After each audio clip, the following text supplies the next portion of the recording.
Taste the Daily.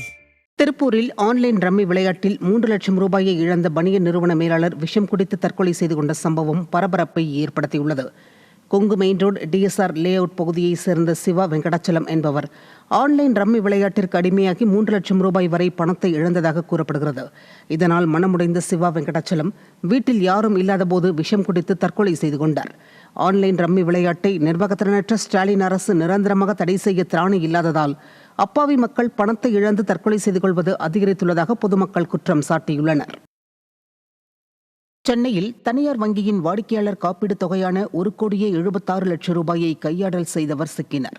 Aminjikarai HDFC வங்கியின் விற்பனை மேலாளராக பணி செய்யும் திருவொற்றியூரை சேர்ந்த மகேந்திரகுமார் வங்கி வாடிக்கையாளர்களின் காப்பீடு கணக்குகளை மோசடியாக பயன்படுத்தி வாடிக்கையாளர்கள் பெயரில் பல லட்சம் ரூபாய் கையாடல் செய்த விவரம் வங்கி தணிக்கை குழு ஆய்வில் கண்டுபிடிக்கப்பட்டது.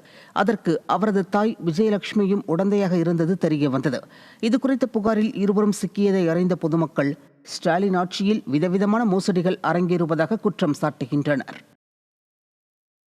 ராமநாதபுரம் மாவட்டம் உச்சிப்புளி அருகே வேன் மீது கார் மோதிய விபத்தில் 12 வயது சிறுமி உட்பட 2 உயிரிழந்தனர்.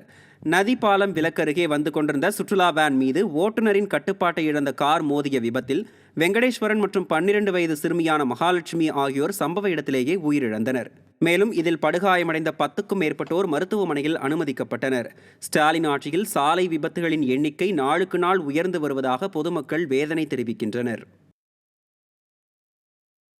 கன்னியாகுமரி மாவட்டம் சுசீந்திரம் பகுதியில் கத்தி முனையில் பணம் பறித்த 2 இளைஞர்கள் சிக்கினர்.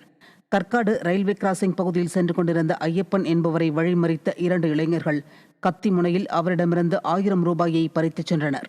இந்த நிலையில் இதுகுறித்து அவர் அளித்த புகாரின் பேரில் பணப்பறிப்பில் ஈடுபட்ட அர்ஜுன், பிரசாந்த் ஆகியோர் பிடிபட்டனர். திமுக ஆட்சியில் குற்றங்களில் ஈடுபடும் இளைஞர்களின் எண்ணிக்கை அதிகரித்துள்ளதாக விமர்சனம் எழுந்துள்ளது. கோவை அருகே கள்ள நோட்டுகள் அச்சடித்த இளைஞர் சிக்கினார். கருமத்தம்பட்டியில் நடைபெற்ற சோதனையில் இளவரசன் என்பவரிடமிருந்து 500 மற்றும் 2000 ரூபாய் கள்ள நோட்டுகள் கைப்பற்றப்பட்டன. இதனையடுத்து அவர் தங்கியிருந்த வீட்டில் நடைபெற்ற சோதனையில் 13 பண்டல்களில் 500 மற்றும் 2000 ரூபாய் கள்ள நோட்டுகள் மற்றும் அதிநவீன பிரிண்டர்கள் சிக்கின.